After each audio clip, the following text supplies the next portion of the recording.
I am Charlotte MacFarlane, and welcome to the Story Coaching Podcast. In this episode, we are going to be talking about how to become an author. Odds are if you're listening to this podcast, you're interested in becoming an author and writing books, and like many, hoping to make an income from all of that work. So, first, let's start by figuring out what is an author exactly. Is an author someone that writes a book? Is it someone who makes money from writing books? Is it someone whose primary job is writing books? And maybe more importantly, do you think of yourself as an author right now? And why or why not? There seems to be this distinction between hobby writers and actual authors. I see so many people, whether it's online, social media, or just at writing conferences, who they're working and working and working to become an author. And maybe they have books that are out there. They are putting content out into the world. They are writing, but they still don't feel like an author. They still don't call themselves an author. And it's as though an author is someone to be taken seriously, and a writer is just I don't know, like like nothing. And maybe you don't make the distinction this way. I will alternatively call myself a writer or an author. To me, they're very much the same thing.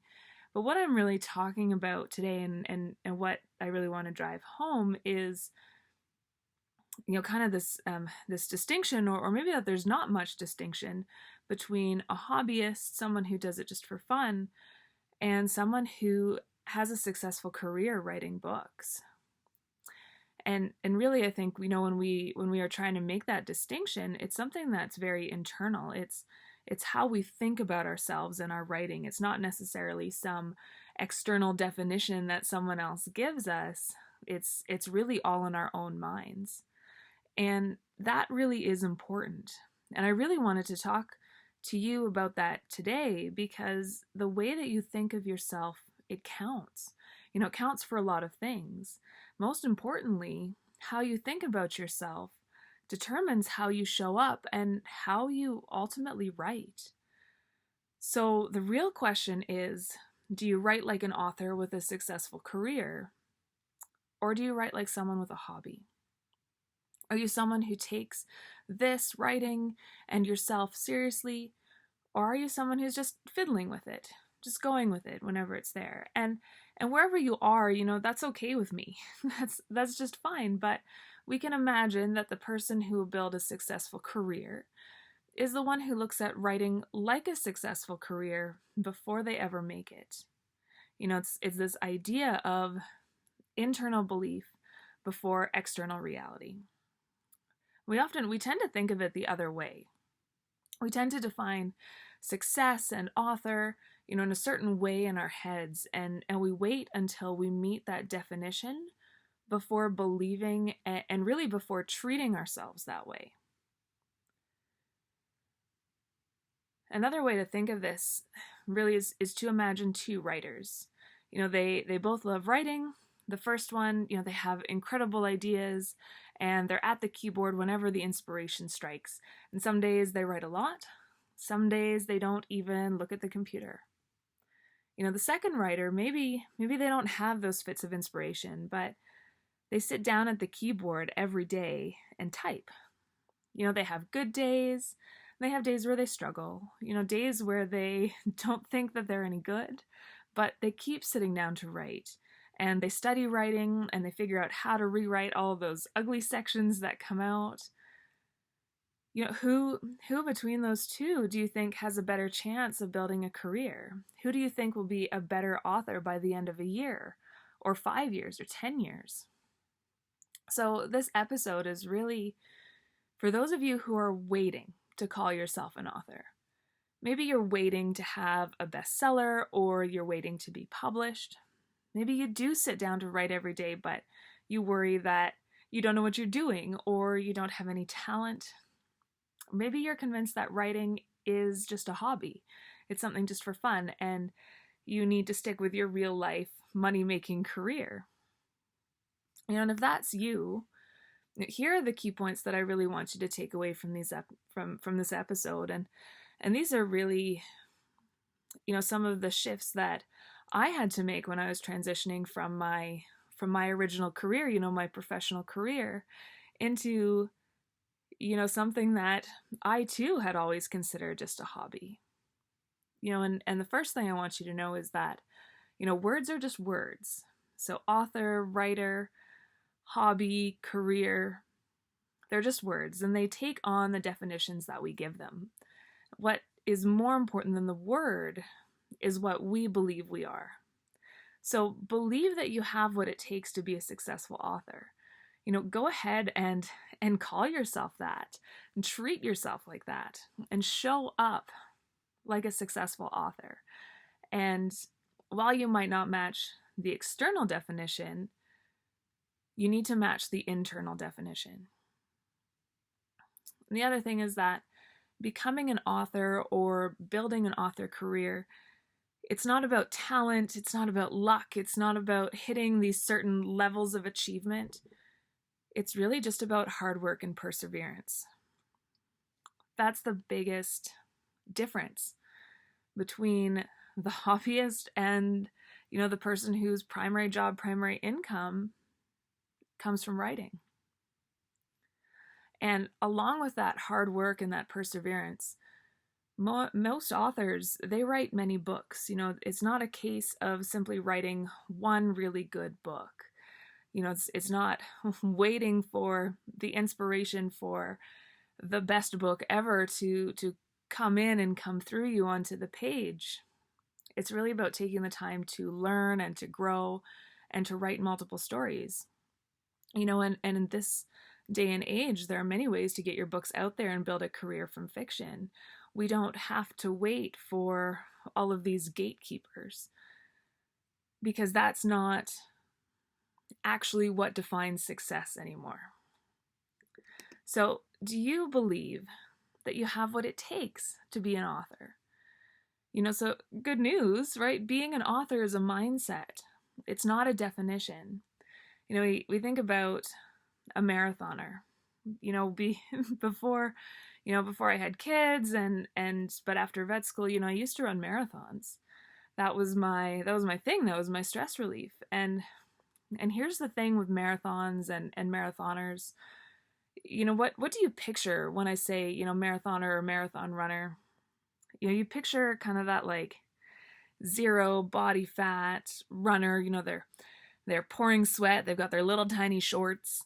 And they're maybe looking like a little bit out of it, and they raise their arms and they cross that finish line after 42 kilometers, and that's kind of that vision that we have. That's I think how most people would envision, the quote successful marathon runner. But is that person who crossed the finish line, are they only a marathoner when they reach 42 kilometers? Are they a marathoner when they reach 40? What about 20? What about when they're only halfway into the race? Are they a marathoner or aren't they a marathoner? What about when they're just 1 kilometer in? Would you say, I think most people would say, yeah, of course, they're a marathoner. We know they're going to finish. We know they're going to go the distance. So even when they're at 1 kilometer in that race, they're still a marathoner. They're still running a marathon. And what about when that person is training? When they're pounding the pavement mile after mile, week after week, because running a marathon, it's not about the race. The race is the easy part. It's about the training. It's about making sure that you are fit and that your body is actually able to run for that long and to take that kind of abuse to make sure that your body can hold up to the distance. And as someone who used to run marathons, before my first ever race, I had to train. And the successful marathoners, they have to train, and we still think of them as marathoners or marathon runners when they're out there training, even when they're not. winning the race. And even before I'd run my first race, I still had to be out there training. And I could have, I had the option where I could have thought of myself as, just a hobbyist, or a jogger.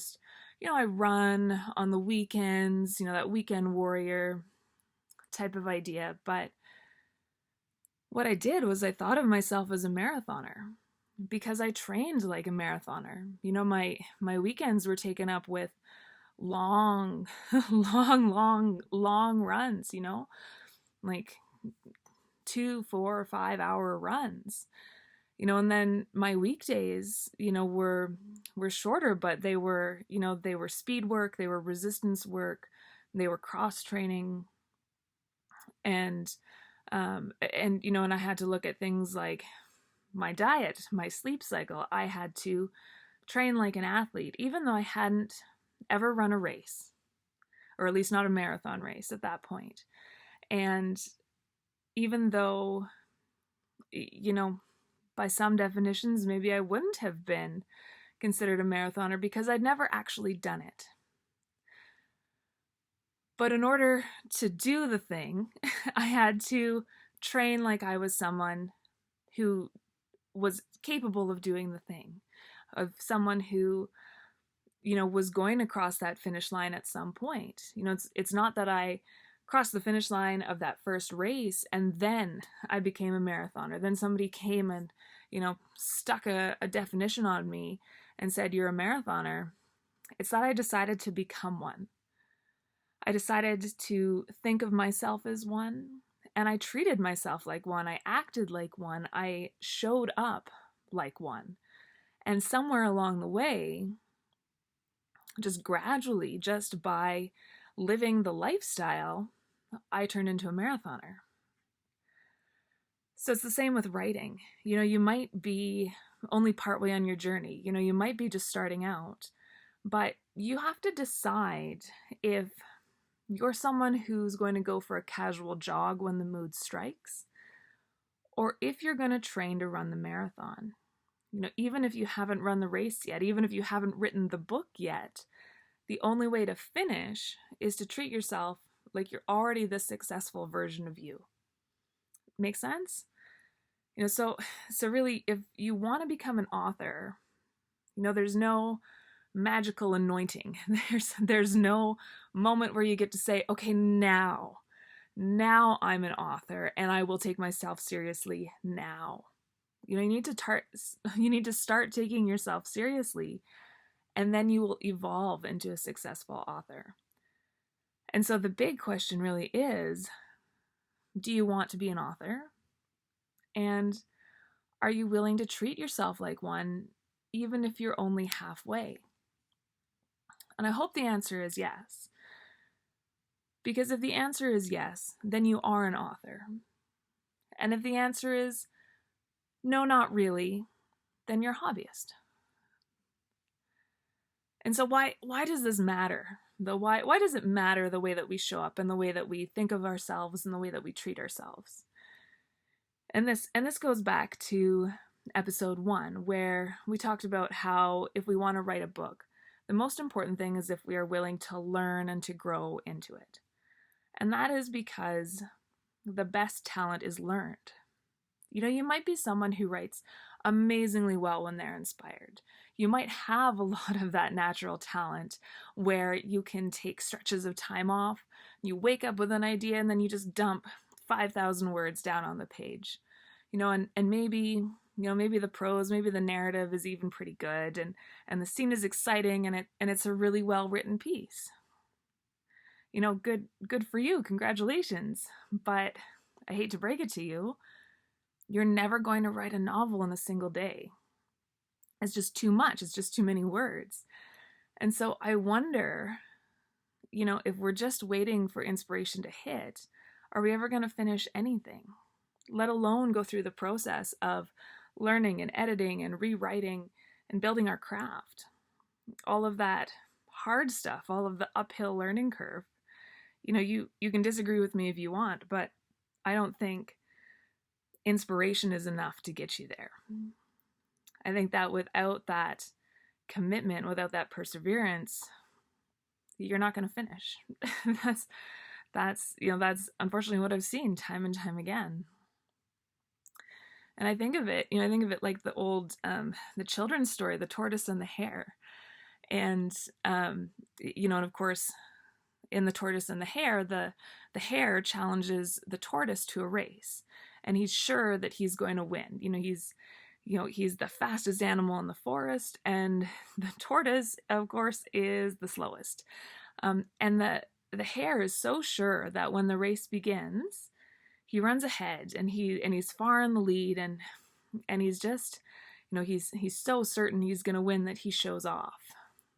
And he decides to lay down and take a nap on the side of the track. Only the tortoise keeps plugging along, slow and steady, and he, some hours later, passes the hare, who is still fast asleep. And by the time the hare wakes up, the tortoise is too close to the finish line. And even though the hare, he sprints as fast as he can, the tortoise wins.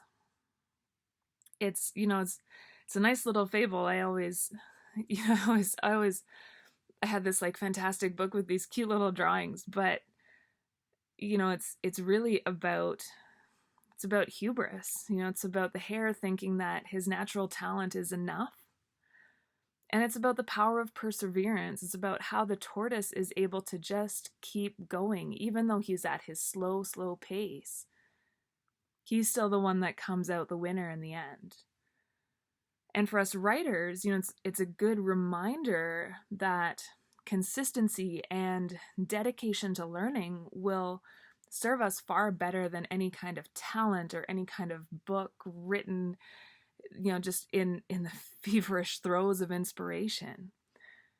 It's that consistency and perseverance that's really going to make a difference. And that's because talent is learned. The best talent is learned. It's great to have that natural talent. It's great to have moments of inspiration.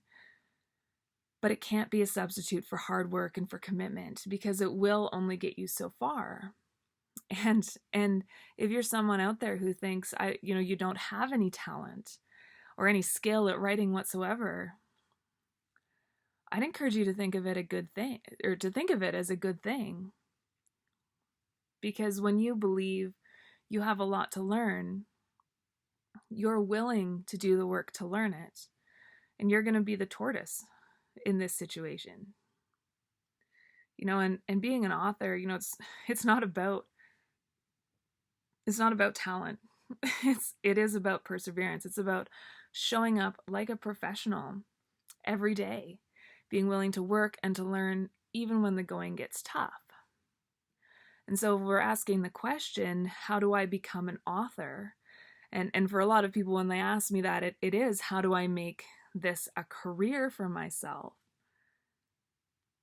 It really is deciding that you're going to treat yourself like someone who already has that author career, and you're going to work like you're someone who already has that career.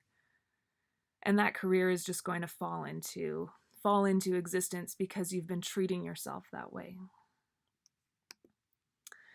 And in the same breath, another thing that you'll find as you keep going in this writing career is that sometimes the first book is the easiest one, or sometimes, the first series. And that's because you think it's going to be the hardest, right? We always think the first time is going to be the hardest. That's the one that you expect to have to do all of your learning, lots of editing, you're going to struggle with. And so you do the work. You're willing to be that tortoise. You're willing to be a student and to, be tenacious and to just keep showing up. But with each book we write, each set of characters, each story that we develop, it's a new learning experience. It's part of what makes writing such a fascinating career, the fact that we're always dealing with new people and new situations. But it's also what makes it hard, because it means that you're always going into that beginner phase. You're going into that learning phase. And so building an author career, it often takes many books. Some is practice, some simply building your backlist and getting your name out there. It's almost never the first book that an author writes that gets published. And it's even more rare that the first published book would make the bestseller list. And that means that, the successful author, the people that we admire, they have written multiple books. And this is the difference in my mind between someone that is, publishing successfully and has a fiction career or an author career versus someone who's still working the day job and still working, towards that goal of, maybe one day I'll be a professional and I can treat myself this way. It's the willingness to keep believing, to keep showing up, to keep writing and improving. That's what pushes people towards their, quote, lucky break. We think about an author who, this is just a made up example, but we think about an author who publishes maybe not one, but 2 books. It's exciting to be published. They know the first one is rarely successful, but it's a real honor to have a second one published, and they're hopeful that the second one is going to be the big one because they know that multiple books build a career, and 2, of course, is a multiple. But that second book isn't particularly successful either, and they barely earn out their advance. And while it was nice to have a little bonus money, there's not really an income that comes from the book, and they're still working their regular job. And that can be a pretty disheartening place to be. Or if you're someone who's written a couple of novels and you're submitting them to agents and publishers and you're just not getting a response. Even the first book, we've kind of been primed for that. In general, but when it's the second book, when it's the third book, and we're still not seeing that success, that can be a pretty disheartening place. Absolutely. And so this fictional author, they have an option now. They've got 2 books that are published, but no consistent income. They still have to work the day job. And they have an option where they can either say to themselves, well, 2 books, no big break, so I guess it wasn't meant to be, and they quit. That's an easy answer, for sure, to say, I did my 2, I did my multiple, and it just didn't work, so it's probably never going to work. And you might be someone who is sitting there at home thinking, I've got 3 manuscripts in the drawer and no big break. But what if instead of letting this external reality of right now determine how the writer feels about themselves and what they believe and what they believe that they're capable of?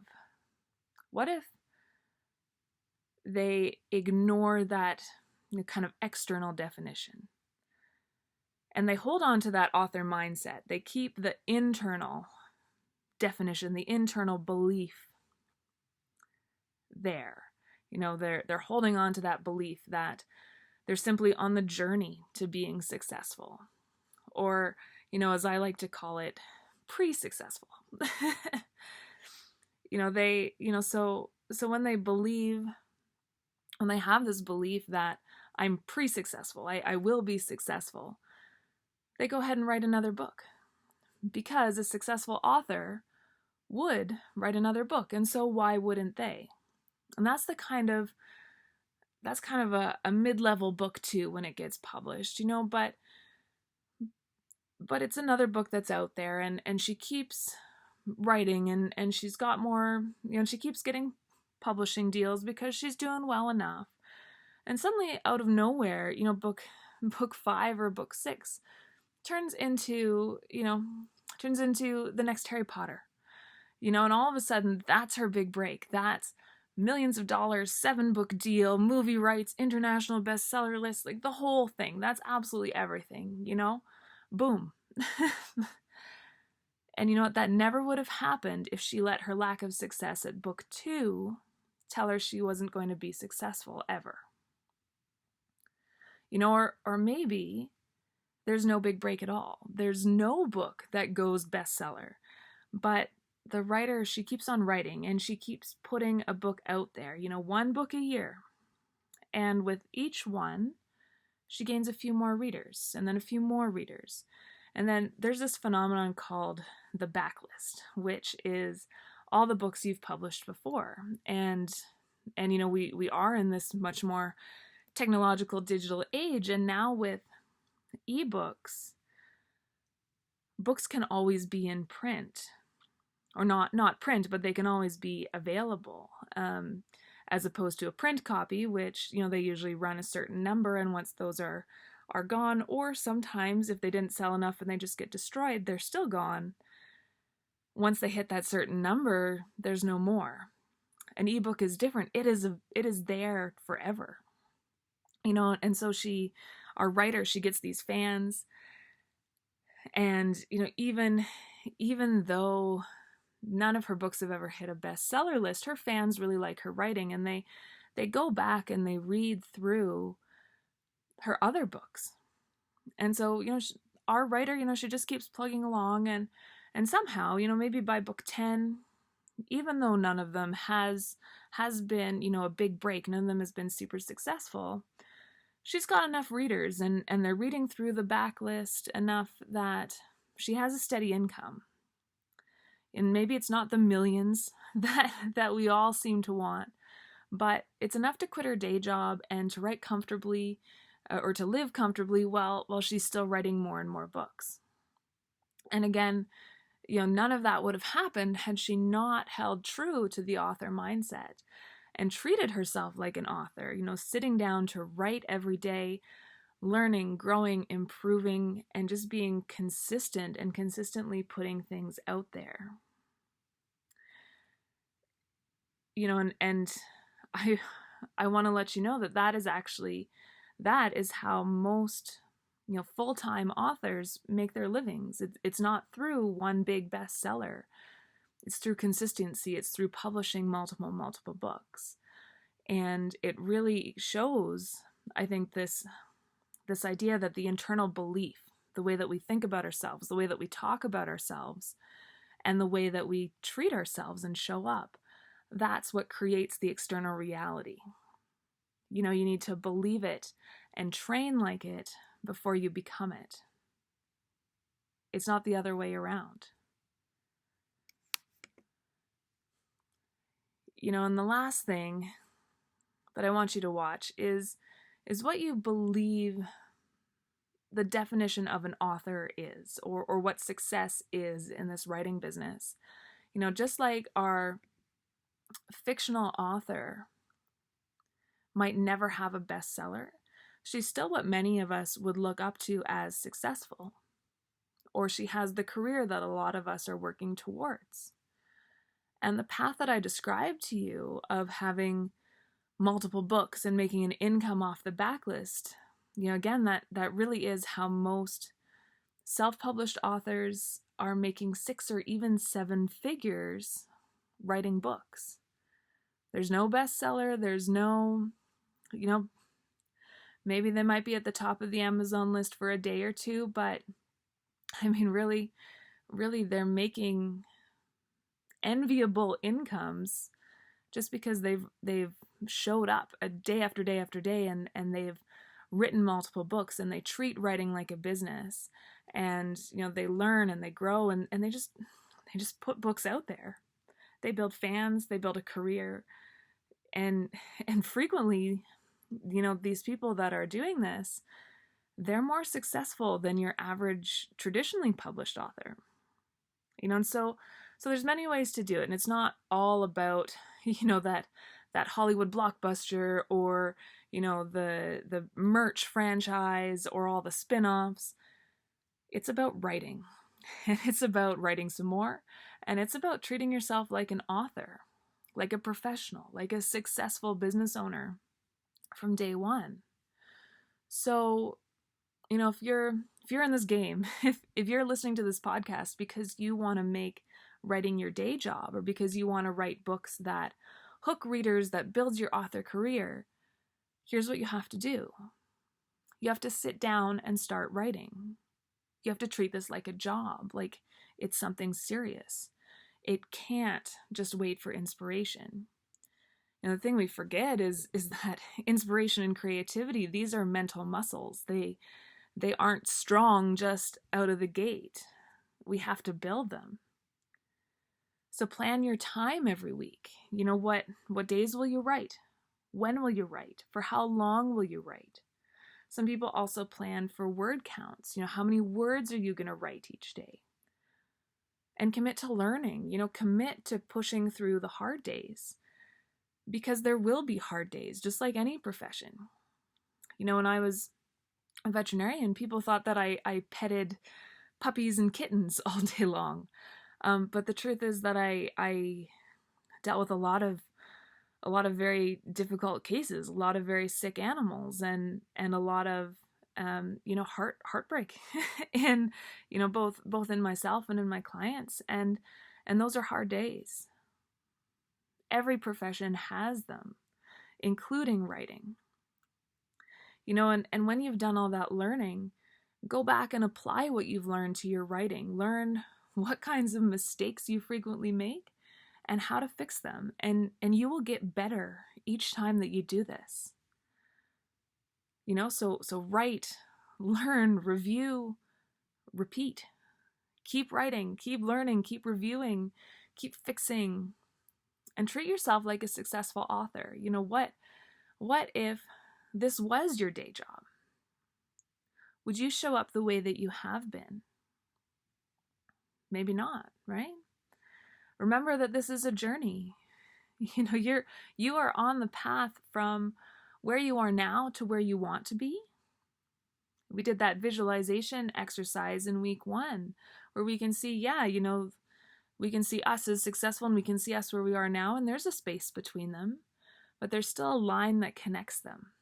We're on the journey, we're on the path, we are just pre-successful. And trust that you're going to get there, and keep yourself motivated to show up day after day by believing in your ability to become successful. Remember, inner belief creates external reality. It's that simple, and it's that hard. And so if you're listening to this, and we're going to come to a wrap up here, but if you're ready to commit to your author journey, if you're willing to show up, you're willing to take this seriously and professionally, I do have a special guide for you, and it's free again. It's the author planning guide, and it's complete with that visualization, goal setting page, as well as a calendar and an outline of how I plan my year to both write fiction and run all the other pieces of my life, right? And so that is available for you again, totally for free, to help you guys out as you are stepping into, taking this author thing seriously. And that's at thewritable.com/author planning guide. All right, and that's it. Our time is up, so thank you again for joining me, and we will see you again next week for more talk about writing and fiction and building that author career. Have a fantastic day, and happy writing.